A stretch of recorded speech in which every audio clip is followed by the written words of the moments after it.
So, I don't have a coffee machine here in my hotel room in Shenzhen, but the night before, I always stock up on these little cans of Nescafe that I could get in any corner store. It is the only way to wake up in Asia.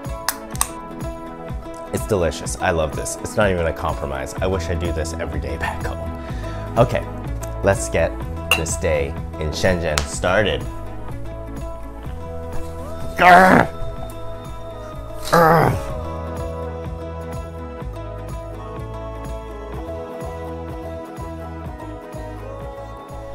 Alright, so there isn't really a plan, but here is what I'm thinking of doing today. Today, I am gonna head to the Futian neighborhood. I am gonna do that via the seawall along the bay, but I'm gonna take the train. I'm gonna show you guys how to access the metro line in Shenzhen. It's actually one of the most straightforward metro systems I've ever taken in my life. And I'll give you some fun facts about Shenzhen along the way. So this should be an exciting day.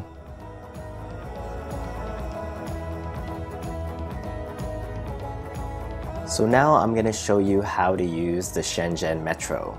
Once you arrive in the station, you want to find one of these ticket machines. Everything will be in Chinese, but luckily there's a button you could press to translate everything to English. Then I'm going to select the station I want to arrive at. So I'm going to Shenzhen Bay Park. I'm going to just press that. I want one ticket. It's going to cost me 3 yuan, which is a great deal. I got 3 coins right here.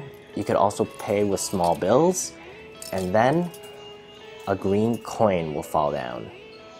This green coin is going to be your ticket on and off of the train.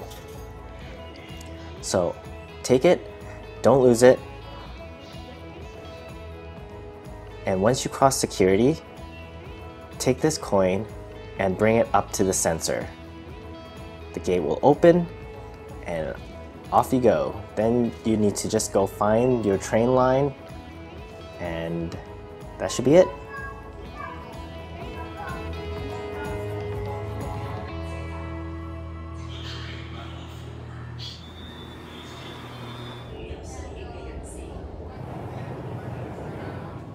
Afterwards, get off the train and you need to cross the gate. So take that green coin, hopefully you didn't lose it, and just drop it into the coin slot. The gate will open and you're free.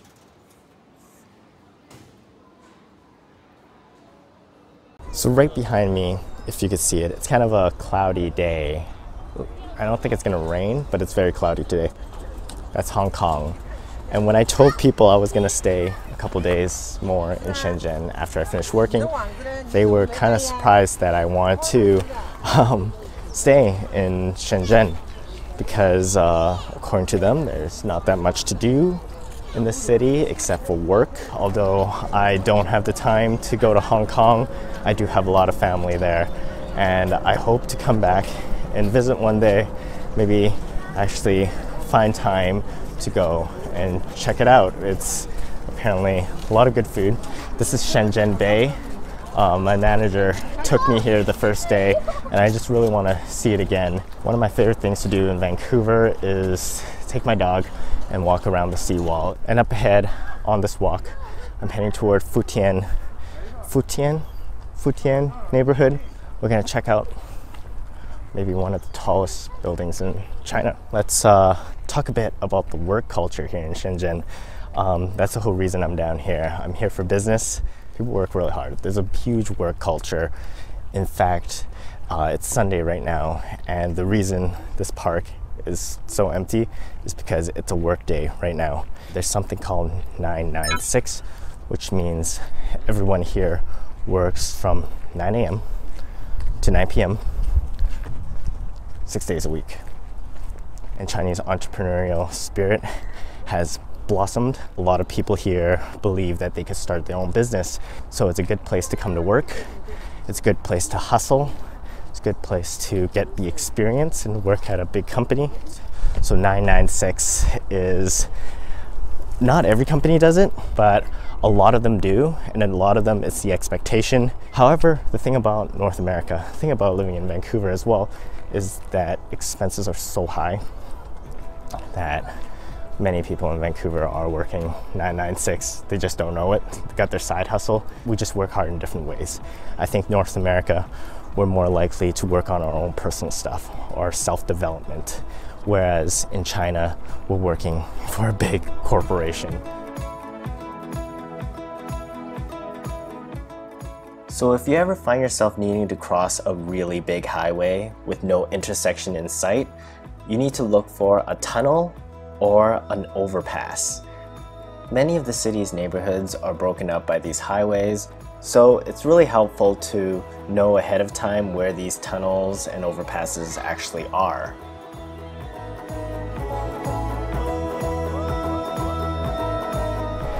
So there's a lot of these stair, bridge, overpass, and as you can see behind me, there's that middle part that's for bikes. So it's quite accommodating. It's a good city to be in if you are into biking, which I am not.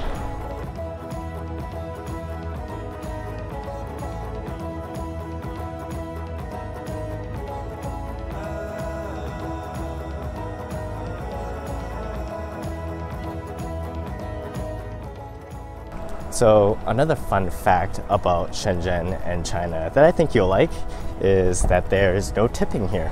That's right, no tipping. Although it's super hard to pay for stuff if you're a foreigner. I mean, not really hard. I mean, you just have to pay with cash, but everybody here uses WeChat to pay with everything. Super scary. Never have I given cash to people and have them look disgusted by me. It's like, okay, you're clearly a foreigner. So the reason I can't pay using WeChat is because I don't have a Chinese bank account. Before I arrived, I tried really hard to set one up. I've tried really hard, meaning like spend 40 minutes on it. That's for like my passport information, that's for my credit card information. Then in the end, it just didn't work anyways. So that was, I mean, it's a major inconvenience here because everybody expects that. That whole process is done through like QR codes. QR codes are essentially everywhere in the city. It's a little crazy, to be honest, how much China relies on this like piece of technology that in North America is essentially like a joke.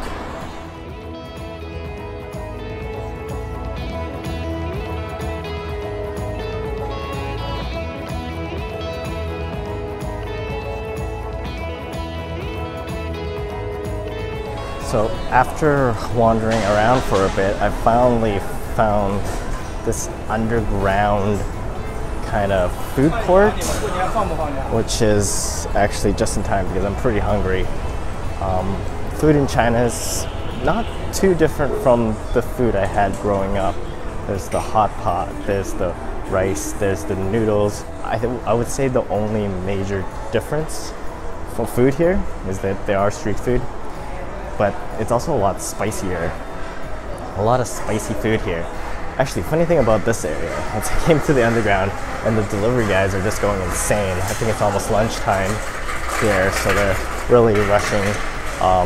A lot of people order delivery, even to the office buildings, because just most restaurants can't really, I guess, accommodate everyone during lunch hour. And also everybody's so busy working all the time that they don't really have time to leave the office and grab food because they're on a very tight schedule. Anytime they spend outside eating, they're not spending working, and they're not spending getting rest. I just walked past a bunch of restaurants. I think I'm gonna just pick one of them and check it out. And here's the Supreme Tea store.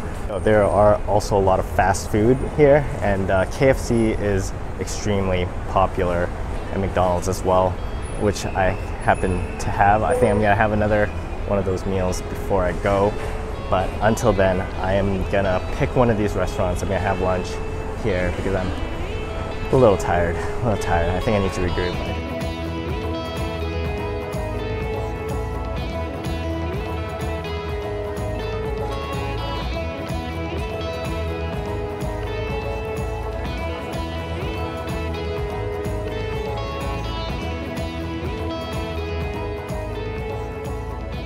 This is Haiti. It's a very popular bubble tea joint, but the bubble tea here is actually quite different from North America. There's not a lot of pearls in it. It's actually kind of a fruity drink. This one in particular has cheese on top. See the white stuff? That's cheese. I haven't tried one yet. I tried one that had Corona in it, and that one was quite strange. But so I'm gonna give this one a shot. The first time I came with my manager, it took nearly 70 minutes. That's like a whole movie to make a bubble tea. It was really busy. So I'm gonna give this one a shot here. Oh, jeez.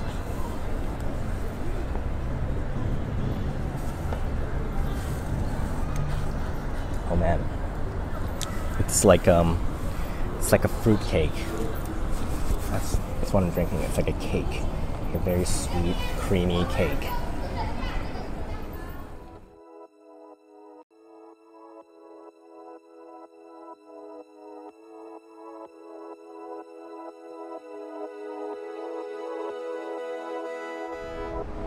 Perhaps my favorite thing about Shenzhen on this trip is the weather.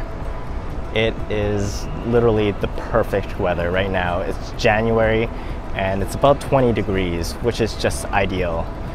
And I know it's not like this all year round. It can go up to like 40 degrees Celsius in the summer, so that would be really hard to deal with. But right now it's perfect since it is snowing back in Vancouver.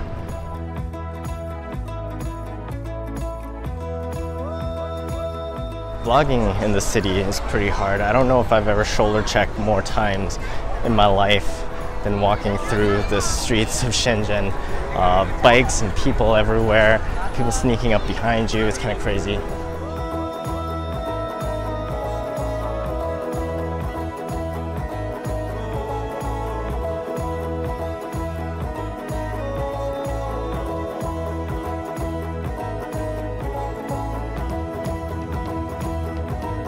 I've pretty much been like walking along the highway for majority of the day.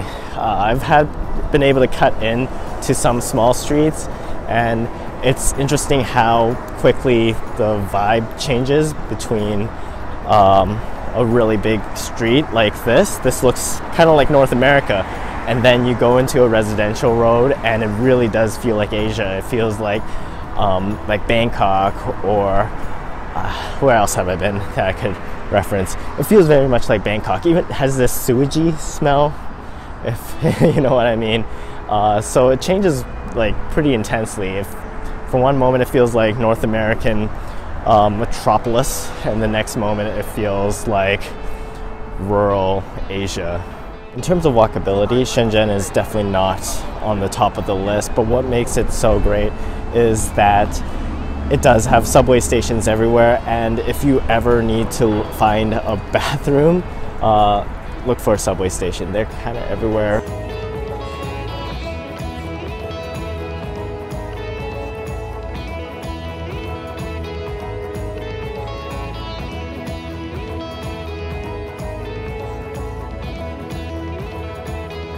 One of the most important things to understand before coming to Shenzhen or China in general is the Great Chinese Firewall. Sure, the main reason is so that the government can control the media consumption of their citizens. Certain websites like Google, Facebook, Twitter, Instagram. I even have problem logging into my own WordPress account.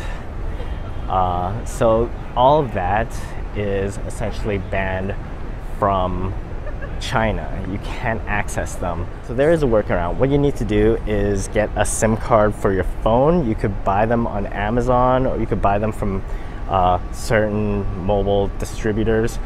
And another thing you need to do is you need to download a VPN. The VPN will allow you to access these websites as if it's from another location. Hong Kong, for example, you are able to access Facebook, Instagram, Twitter, and all that stuff. It's just mainland China that you're not. So a SIM card for your phone and a VPN for your computer before you come, it will save you a lot of trouble. It will make things a lot better, and you'll be able to access all your social media platforms and watch this YouTube video that I made.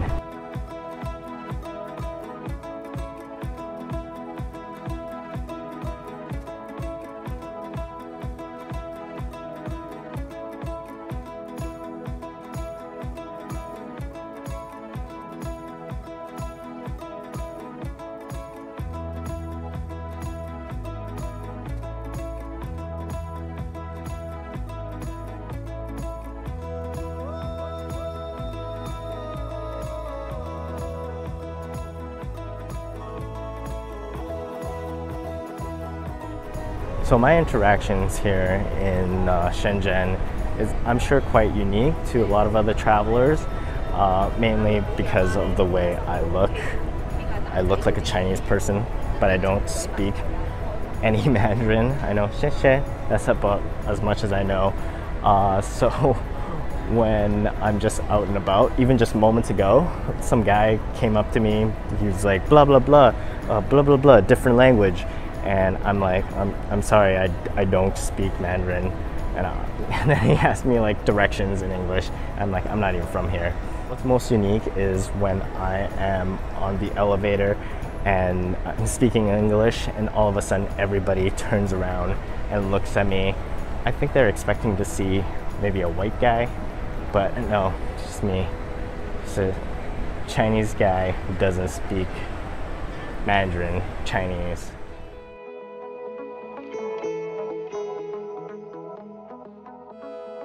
So right behind me, right up there, that is the Pingan Building, the third tallest building in China.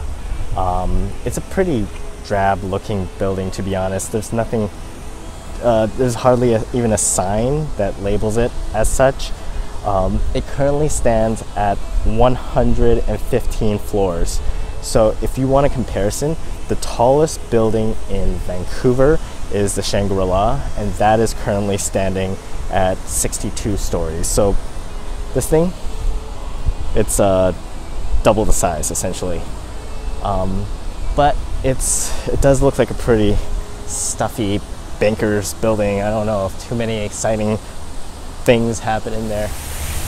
So another thing I want to tell you is that Shenzhen is located in what is called a special economic zone, which allows it to perform certain trades and businesses, and essentially they don't get taxed as much because China is a communist country and many of the businesses are owned by the government. So in order to be a private company, I suppose you have to move to Shenzhen to operate, because otherwise you'll be like just taxed like to the bones, and you wouldn't even have a business anymore. You just have like some, like, I guess a government job. I don't fully understand it, but that is something interesting, and I'm sure this building does something with it.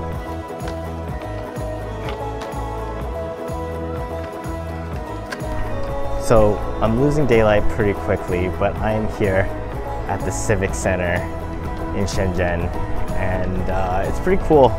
There's people skateboarding. I just want to say, kind of in conclusion to my trip, that there is a lot to experience here. There's a lot to sort of see and do. There's people over there right behind me. These guys over here, they're practicing breakdancing. Everybody knows how I feel about breakdancing and skateboarding. It's essentially, I feel like I could live here, to be honest. I really do. I don't know if I could work here. I don't know if I could deal with that. I don't know if I could deal with the bikers on the sidewalk, but it's been a really good experience in Shenzhen. And that's the Pingan right behind me. It's been a good time. It's been a good time. I hope this vlog has helped you figure out your trip to Shenzhen. It's getting really dark really fast here. It has been a pleasure exploring Shenzhen, and I feel very grateful to be able to find time to do it in the way that I enjoy it most. So here's to all the 12 million people who live in the city. Here's to you. It's been a lot of fun. I'm gonna find another place to grab a drink. I'm gonna leave you with this. The people of Shenzhen, please support your craft beer industry.